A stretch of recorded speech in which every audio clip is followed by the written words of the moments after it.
Good morning students. Vidya Bharati public senior secondary school Etawah Bhopji के YouTube channel पर आप सभी का हार्दिक स्वागत है।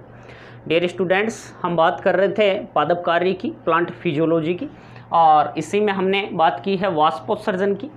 आज हम बात करेंगे जो वाष्पोत्सर्जन की जो क्रिया है उसकी जो दर है उसको कौन कौन से कारक यहाँ प्रभावित करते हैं। इसके अलावा हमारा जो टॉपिक रहने वाला है वो है बिंदु स्त्राव और रस स्त्राव। सबसे पहले यहाँ इसे समझे हम, वाष्पोत्सर्जन की दर है उसे कौन कौन से कारक प्रभावित करते हैं। तो एक आता है बाह्य कारक और एक है यहाँ आंतरिक कारक। बाह्य कारकों में वे कौन कौन से कारक हैं जो वाष्पोत्सर्जन की क्रिया को प्रभावित कर रहे हैं। पहला है यहाँ प्रकाश, तापमान, वायु का वेग, आर्द्रता, प्राप्य जल की मात्रा और वायुमंडलीय दाब। सबसे पहले हम बात करें यहाँ प्रकाश की या लाइट की, तो प्रकाश की उपस्थिति में पादपों के जो रंध्र हैं वो क्या होते हैं, खुले होते हैं, और उस समय वाष्पोत्सर्जन की क्रिया क्या होगी, अधिक होगी। लेकिन हम बात करें CAM प्लांट्स की बात करें तो जो CAM पादप होते हैं उनमें जो रंध्र हैं वह रात्रि में खुलते हैं, दिन में उनमें रंध्र जो हैं वो क्या होते हैं, बंद रहते हैं। अब यहाँ जो नीला प्रकाश है वो रंध्रों के खुलने में क्या होता है, महत्वपूर्ण होता है। उसके बाद में लाल प्रकाश, जो हरा प्रकाश है उसमें जो रंध्र हैं वो क्या होते हैं, बंद होते हैं। अब यहाँ जो प्रकाश है वो वाष्पोत्सर्जन की जो दर है उससे डायरेक्ट, प्रत्यक्ष व प्रत्यक्ष रूप से क्या करता है, प्रभावित करता है। प्रत्यक्ष रूप से हमने बात की, प्रकाश की जो उपस्थिति है उसमें रंध्र क्या होंगे, खुले रहेंगे। अप्रत्यक्ष रूप से जो प्रकाश है उसके कारण टेम्परेचर में क्या होगी, वृद्धि होगी, तापमान में वृद्धि होगी, जिसके कारण वाष्पोत्सर्जन की जो क्रिया है वो क्या होगी, अधिक होगी। दूसरा हम यही बात करें तापमान की, किसकी बात करें, तापमान की, टेम्परेचर की। तो जो वाष्पोत्सर्जन की जो दर है, वाष्पोत्सर्जन की जो दर है वह तापमान के क्या होती है, यहाँ समानुपाती होती है। यही एक बार पीछे वापस ध्यान दें, हम प्रकाश की बात करें अपन ने, तो अत्यधिक यदि प्रकाश होगा ना, अधिक प्रकाश होगा, उसके अंदर जो वाष्पोत्सर्जन की जो क्रिया है वो आंशिक रूप से क्या हो जाती है, बंद हो जाती है। जैसे हम बात करें 2 से 4 बजे की दिन में, तो जो 2 से 4 बजे अत्यधिक जो प्रकाश है उसके कारण जो रंध्र हैं वो आंशिक रूप से क्या हो जाते हैं, बंद हो जाते हैं, और उसके कारण वाष्पोत्सर्जन की जो दर है वो कम होगी। तो 10 से 2 बजे तक, और हम बात करें 4 से बाद में 6 बजे तक जो वाष्पोत्सर्जन की जो क्रिया है वो क्या होती है, अधिक होती है। 2 से 4 बजे तक रंध्र जो हैं अधिक, आंशिक रूप से अधिक टेम्परेचर के कारण, अधिक तापमान के कारण जो रंध्र हैं वो आंशिक रूप से क्या हो जाते हैं, बंद हो जाते हैं। किसके कारण, अधिक प्रकाश के कारण। 2 से 4 बजे तक की हमने बात की।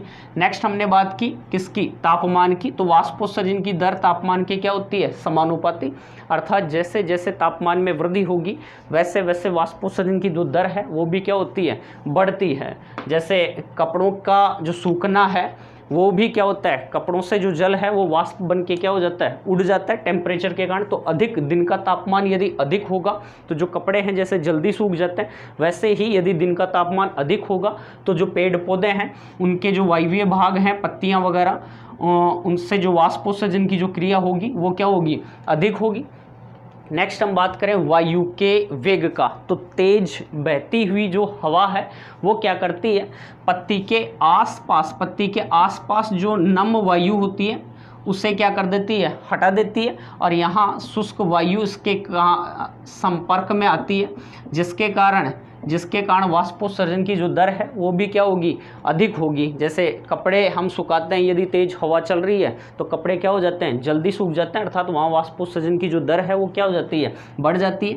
ऐसे ही यदि वायु का वेग क्या है, ज़्यादा है, तो वायु का वेग जैसे जैसे बढ़ता है वैसे वैसे वाष्पोत्सर्जन की दर बढ़ती है। यदि बहुत अधिक वायु का वेग होता है तो आंशिक रूप से रंध्र क्या हो जाते हैं, बंद हो जाते हैं, वहाँ वाष्पोत्सर्जन की जो दर है वो क्या हो जाएगी, कम हो जाएगी।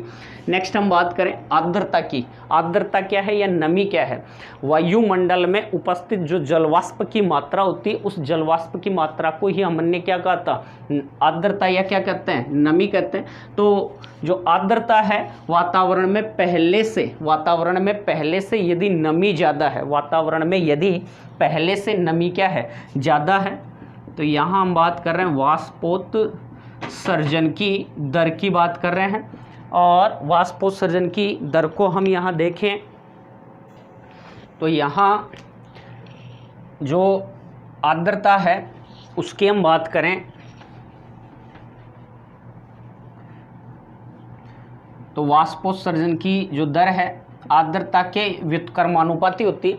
अर्थात वायुमंडल में यदि आर्द्रता पहले से ज़्यादा है, नमी पहले से ज़्यादा है, तो वाष्पोत्सर्जन की दर क्या होगी? कम होगी। यदि आर्द्रता कम है और वायु जो है वो शुष्क है, जल की मात्रा बहुत कम है उसमें, तो जो वाष्पोत्सर्जन की जो दर है वो क्या होती है? अधिक होती है। जैसे हम देखते हैं वर्षा ऋतु की हम बात करें तो वर्षा ऋतु में वातावरण में ह्यूमिडिटी ज़्यादा है, नमी ज़्यादा है, पहले से नमी उपस्थित होती है। हम जो कपड़े वगैरह सुखाते हैं वो नहीं सूखते हैं। क्यों? क्योंकि वहाँ वाष्पोत्सर्जन की जो क्रिया है वो बहुत क्या हो रही है? कम हो रही है।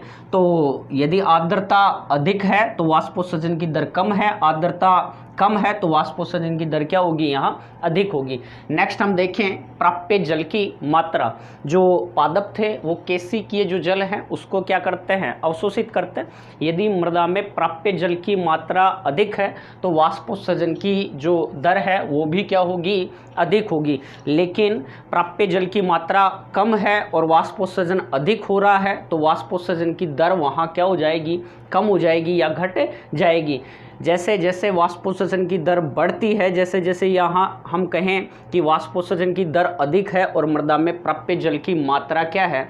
कम है, तो उन परिस्थितियों के अंदर जो पादप है उसमें म्लानी उत्पन्न हो जाती है, जो दो प्रकार की है। एक होती है अस्थायी और एक होती है स्थायी। एक होती है अस्थायी म्लानी, म्लानी अवस्था में चला जाएगा पादप। एक है अस्थायी और एक है स्थायी। अस्थायी के अंतर्गत तो क्या होगा कि शाम के समय जैसे जैसे वाष्पोत्सर्जन की दर कम होगी वैसे वैसे जो पादप है वह जल की पूर्ति कर लेगा और वापस अपनी सामान्य अवस्था के अंतर्गत आ जाएगा। लेकिन यदि पादप 24 घंटे तक स्थायी म्लानी अवस्था में चला जाता है तो उन स्थिति में पादप की क्या हो जाएगी? यहाँ मृत्यु हो जाएगी। नेक्स्ट हम बात करें वायुमंडलीय जो दाब होता है उसकी बात करें तो वायुमंडलीय दाब जो है वाष्पोत्सर्जन की जो दर है उसको किस प्रकार से यहाँ प्रभावित करने का क्या कर रहा है? कार्य कर रहा है। तो यहाँ हम देखें कि वायुमंडलीय जो दाब है वो यदि कम होता है, जैसे समुद्र तल से जैसे जैसे ऊंचाई पर जाएंगे वैसे वैसे वायुमंडलीय जो दाब है वो क्या होता जाएगा? कम होता जाएगा। तो वायुमंडलीय दाब जैसे जैसे कम होगा वैसे वैसे वाष्पोत्सर्जन की दर क्या होगी? बढ़ेगी। यदि वायुमंडलीय दाब का मान अधिक है तो वाष्पोत्सर्जन की जो दर है वो क्या होगी? कम होगी। और वायुमंडलीय दाब को मापने के लिए हम बैरोमीटर किसको काम में लेते हैं? बैरोमीटर को काम में लेते हैं। नेक्स्ट हम बात करें आंतरिक जो कारक है वो वाष्पोत्सर्जन की दर को किस प्रकार से प्रभावित करते हैं और यहाँ कौन कौन से आंतरिक कारक हैं। तो सबसे पहले आता है पत्ती की संरचना। जो पत्ती है उसकी क्या स्ट्रक्चर है, क्या संरचना है। तो पत्ती की संरचना के अंतर्गत आता है पत्ती कितनी चौड़ी है या छोटी है, कटी फटी है। जैसे हम बात करें शुष्क जलवायु में उगने वाले जो पादप होते हैं उनकी जो पत्तियां होती हैं वो क्या होती है? छोटी और क्या होती है? कटी फटी होती है। तो छोटी पत्तियों की बात करें तो उनमें वाष्पोत्सर्जन की जो दर है वो क्या होगी? कम। लेकिन जो चौड़ी पत्तियां हैं, बड़ी पत्तियां हैं, उनमें वाष्पोत्सर्जन की दर क्या होगी? अधिक होगी। जबकि कटी फटी और छोटी पत्तियों में वाष्पोत्सर्जन की दर कम होगी और चौड़ी पत्तियों में क्या होगी? अधिक होगी। यही हम बात करें कि जो शुष्क जलवायु में उगने वाले जो पादप होते हैं उनकी पत्तियों के ऊपर मोटी क्यूटिकल की क्या होती है? परत या रोमों से क्या होती है? वो ढकी हुई होती है, जिसके कारण उनमें वाष्पोत्सर्जन की जो दर है वो क्या होगी? कम होगी। इसके अलावा रंध्रों की संख्या जो है पत्ती में उसके ऊपर वाष्पोत्सर्जन की दर निर्भर करती है। यदि रंध्रों की संख्या ज़्यादा है तो वाष्पोत्सर्जन अधिक होगा, रंध्रों की संख्या कम है तो वाष्पोत्सर्जन की क्रिया जो है वो क्या होगी, कम होगी। इसके अलावा रंध्र किस प्रकार के हैं, गर्ती रंध्र हैं या नहीं है, तो जो शुष्क जलवायु में उगने वाले जो पादप हैं उनमें गर्ती क्या पाए जाते हैं, रंध्र पाए जाते हैं, जिसके कारण उनमें वाष्पोत्सर्जन की जो दर है वो क्या होगी, कम होगी। नेक्स्ट हम बात करें रंध्रीय आवर्ती और गर्ती रंध्र। तो रंध्रीय आवर्ती यही है कि प्रति इकाई आयतन या प्रति इकाई क्षेत्रफल में पत्ती पर उपस्थित रंध्रों की जो संख्या है वही क्या कहलाती है, रंध्रीय आवर्ती। यदि इनकी संख्या ज़्यादा होगी तो वाष्पोत्सर्जन की दर अधिक होगी, संख्या कम है तो वाष्पोत्सर्जन की दर कम है। गर्ती रंध्रों की हम बात करें तो जो शुष्क जलवायु में उगने वाले जो पादप हैं उनमें क्या होते हैं, रंध्र धंसे हुए होते हैं, जिसके कारण उनमें वाष्पोत्सर्जन की जो दर है वो कम से कम हो पाती है। एक आता है मूल पर्रो अनुपात। मूल पर्रो अनुपात यदि अधिक होगा अर्थात अधिक गहराई तक यदि जड़ें जाएंगी तो जल अवशोषण अधिक करेंगी, और जो पर्रो है वह भी जड़ों की तुलनात्मक रूप से उसका जो अनुपात है वो भी अधिक होगा, तो उन परिस्थितियों में वाष्पोत्सर्जन की दर क्या हो जाती है, बढ़ जाती है या अधिक होती है। नेक्स्ट हम यहाँ बात करें CO2 की जो सांद्रता है वो भी वाष्पोत्सर्जन की जो दर है उसको क्या कर रही है, यहाँ प्रभावित कर रही है। जैसे CO2 की यदि हम बात करें, जो पत्ती की पर्ण मध्योतक कोशिकाएं हैं उनमें यदि CO2 की सांद्रता क्या होती है, अधिक होती है। CO2 की सांद्रता क्या होती है, अधिक होती है। पहले तो हम बात करें CO2 की कमी, CO2 की कमी की बात करें तो CO2 की कमी की बात करें तो जो रंध्र हैं वो CO2 की कमी में तो रंध्र क्या होंगे, रंध्र खुले होंगे, रंध्र क्या होंगे, खुले होंगे। लेकिन CO2 की अधिकता, CO2 की अधिकता की बात करें, अधिकता की बात करें तो उस स्थिति में जो रंध्र हैं वो रंध्र क्या रहते हैं, बंद रहते हैं। तो पर्ण मध्योतक जो कोशिकाएं हैं उनमें यदि CO2 की सांद्रता अधिक है तो रंध्र क्या होंगे, बंद होंगे। इस परिस्थिति में जो वाष्पोत्सर्जन की दर है वो भी क्या होगी, कम होगी। यहाँ जो CO2 है, CO2 की जो सांद्रता है वह प्रति वाष्पोत्सर्जक की तरह क्या करता है, कार्य करता है। और शुष्क जलवायुवीय जो पादप हैं, शुष्क जो जलवायु में उगने वाले पादप हैं उनमें प्रति वाष्पोत्सर्जक के रूप में CO2 को काम में लिया जा सकता है। इसके अलावा ABA जो होता है, एब्सिसिक अम्ल जो होता है, उसको हम प्रति वाष्पोत्सर्जक के रूप में क्या कर सकते हैं, काम में ले सकते हैं। और वाष्पोत्सर्जन की जो क्रिया है, दर है, उसको यहाँ उनमें क्या किया जा सकता है, कम किया जा सकता है। एक आता है पर्ण का दिक् विन्यास। दिक् विन्यास से मतलब है जो पत्ती है वह पत्ती आपतित जो प्रकाश किरणें हैं उनके यदि समकोण पर होती है, उनके यदि समकोण पर होती है तो उसमें वाष्पोत्सर्जन की जो दर है वो क्या होगी, अधिक होगी। लेकिन यदि पत्ती प्रकाश किरणों के क्या होती है, समानांतर होती है तो उसमें वाष्पोत्सर्जन की जो दर है वो क्या होती है, कम होती है। हम बात करें ऐसे ही हम बात करें जैसे पर्ण मध्योतक की, किसकी बात करें, पर्ण मध्योतक। तो जो डाइकोट्स होते हैं, द्विबीजपत्री जो पादप होते हैं उनमें जो पत्ती की इंटरनल स्ट्रक्चर देखते हैं तो पर्ण मध्योतक जो होता है उसमें खंभ मृदुतक और स्पंजी मृदुतक में क्या होता है, बटा होता है, जिसके कारण उनमें वाष्पोत्सर्जन की दर क्या होती है, कम होती है। इसी प्रकार मरुदबिदु जो पादप हैं उनमें खंभ मृदुतक की मात्रा क्या होती है, ज़्यादा पाई जाती है। जबकि एक बीजपत्री जो होते हैं उनमें स्पंजी जो मृदुतक है वह अधिक पाया जाता है, इसलिए उनमें वाष्पोत्सर्जन की जो दर है वो भी क्या होती है, अधिक पाई जाती है। तो ये हमारा फर्स्ट टॉपिक आज कंप्लीट हुआ कि वाष्पोत्सर्जन की जो दर है उसको कौन कौन से कारक प्रभावित कर रहे हैं, जिसमें एक आता है बाह्य कारक और दूसरा आता है आंतरिक कारक। बाह्य कारकों में हमने प्रकाश, तापमान, वायु वेग, आर्द्रता, प्राप्य जल की मात्रा, वायुमंडलीय दाब की क्या की है, बात की। आंतरिक जो कारकों की बात करें, पत्ती की संरचना कैसी होती है, रंध्रीय आवर्ती, रंध्रीय गर्त, मूल पर्रो अनुपात, CO2 की सांद्रता, पत्ती का द्विक विन्यास, पर्ण मध्योतक, ये सब जो हैं वो वाष्पोत्सर्जन की जो दर है उसको किस प्रकार से मेंटेन कर रहे हैं, किस प्रकार से प्रभावित कर रहे हैं। नेक्स्ट हमारा जो टॉपिक है वो है बिंदु स्त्राव। गटेशन क्या होता है, बिंदु स्त्राव क्या होता है और बिंदु स्त्राव की जो क्रिया है वो किसका परिणाम है? बिंदु स्त्राव की जो क्रिया है वो हमें कब यहाँ पर देखने को क्या होती है, मिलती है, इस सब की हम यहाँ बात करेंगे। तो यहाँ हम देखें बिंदु स्त्राव जो है वो क्या है। जैसे ये किसी हम पर्ण की क्या कर रहे हैं, बात कर रहे हैं। ये पत्ती में सिरा विन्यास है। तो बिंदु स्त्राव की सबसे पहले तो हम परिभाषा की बात करें। बिंदु स्त्राव क्या है? पत्ती के जो किनारे होते हैं, पत्ती के किनारों से जल रंध्रों द्वारा जो जल है उस जल का चमकदार बूंदों के रूप में क्या होना, बाहर निकलना, ये क्या कहलाएगा? चमकदार जल की बूंदें पत्ती के किनारों से जो जल है, पानी है, उसका चमकदार बूंदों के रूप में बाहर निकलना क्या कहलाएगा? बिंदु स्त्राव कहलाएगा। अब ये जो बिंदु स्त्राव है, ये बिंदु स्त्राव हमें कौन से पादपों में देखने को मिलती है? बिंदु स्त्राव जो है वो कौन सी क्रिया का परिणाम है? तो हमने पीछे मूलदाब सिद्धांत पढ़ा था, जिसके द्वारा जो जल है वो ऊपर तक क्या होता है, चढ़ता है। तो जो बिंदु स्त्राव है वह मूलदाब का परिणाम है। मूलदाब के कारण बिंदु स्त्राव की जो क्रिया है वो हमें देखने को मिलती है।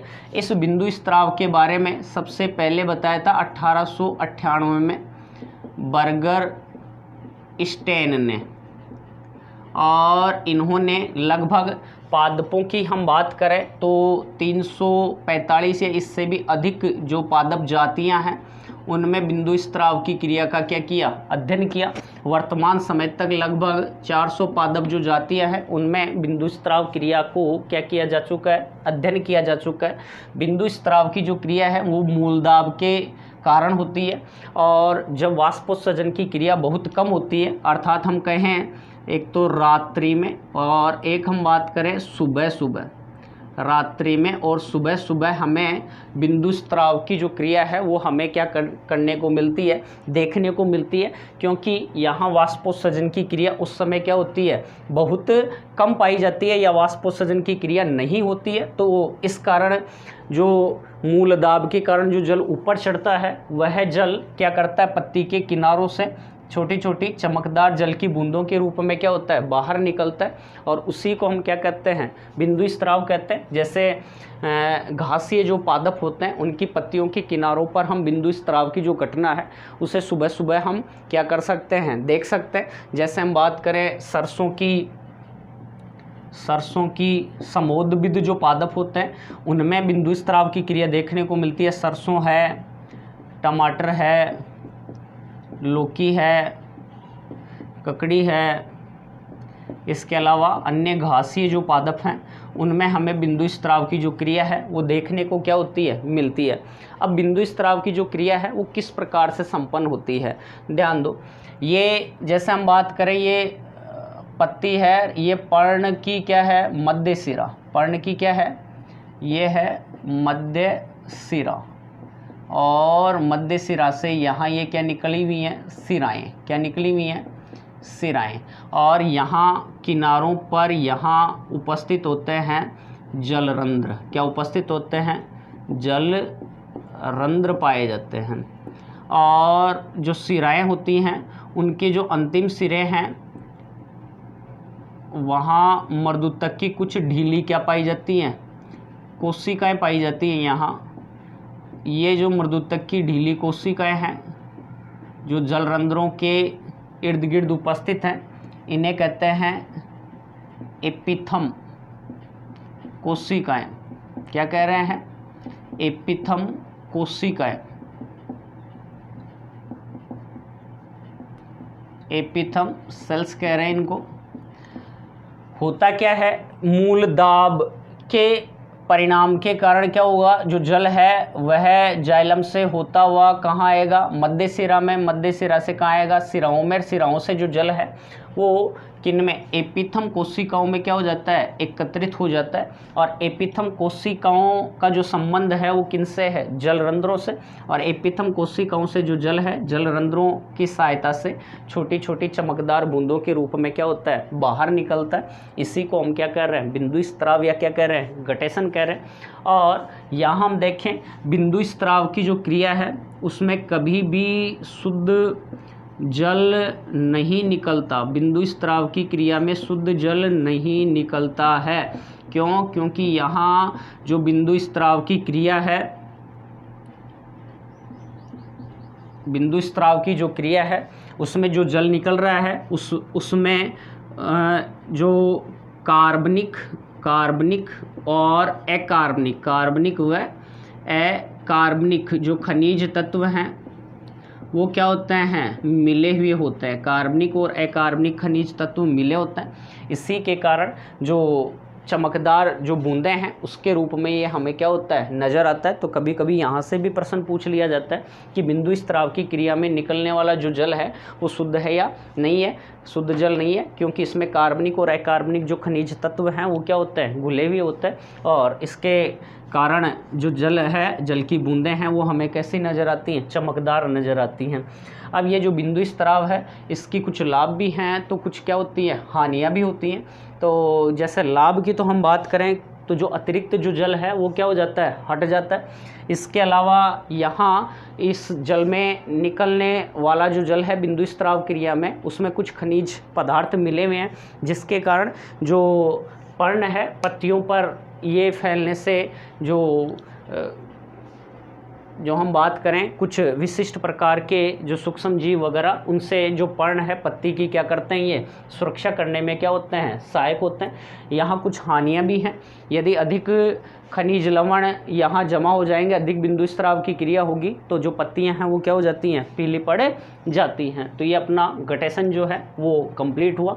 किस प्रकार से बिंदु स्त्राव की जो क्रिया है वो हमें यहाँ देखने को मिलती है, कंप्लीट। नेक्स्ट हम बात करें रस स्त्राव या ब्लीडिंग। रस स्त्राव या ब्लीडिंग, जिस प्रकार से हमारे शरीर के किसी पार्ट पर, किसी अंग पर चोट या घाव हो जाता है तो घाव वाले स्थान से क्या निकलता है, खून निकलता है। वैसे ही हम बात करें जो पादप है उनमें भी ब्लीडिंग की क्रिया होती है। पादप के किसी भाग पर यदि घाव होता है या चोट करते हैं तो वहाँ से जो रस है या हम कहें जल और जो रस है वो क्या होता है, बाहर निकलता है। उस क्रिया को ही हम क्या कहेंगे, यहाँ रस स्त्राव कहेंगे या क्या कहेंगे, ब्लीडिंग कहेंगे। जैसे यहाँ हम बात करें रबर की बात करें, रबर का जो पादप है उसके अंदर उसके जो तना है उसके तने से जो रस स्त्राव की क्रिया होती है उसके अंतर्गत रबर सीर या लेटेक्स बाहर निकलता है और उसके द्वारा हम किसका निर्माण करते हैं, रबड़ का क्या करते हैं, निर्माण करते हैं। इसी प्रकार हम बात करें जैसे एक वृक्ष होता है ताड़ी, इसके तने से प्रतिदिन लगभग 50 लीटर तक जो रस स्त्राव की क्रिया है उसके दौरान जो रस निकलेगा वो निकल सकता है 50 लीटर तक। और इसके द्वारा एक पेय पदार्थ का क्या किया जाता है, यहाँ पर क्या किया जाता है, निर्माण किया जाता है। मादक पदार्थ के रूप में इसको क्या किया जाता है, काम में लिया जाता है। और रबड़ से जो लेटेक्स या रबड़ सीड निकलता है उसके द्वारा हम क्या बनाते हैं, रबड़ बनाते हैं। तो ये यहाँ रस स्त्राव की क्रिया जो है वो कंप्लीट हुई। आज का अपना जो टॉपिक था वो कंप्लीट अच्छे से समझ में आया होगा और ध्यान दीजिए और मेहनत कीजिए। थैंक्स सभी को, धन्यवाद। जय हिंद, जय भारत।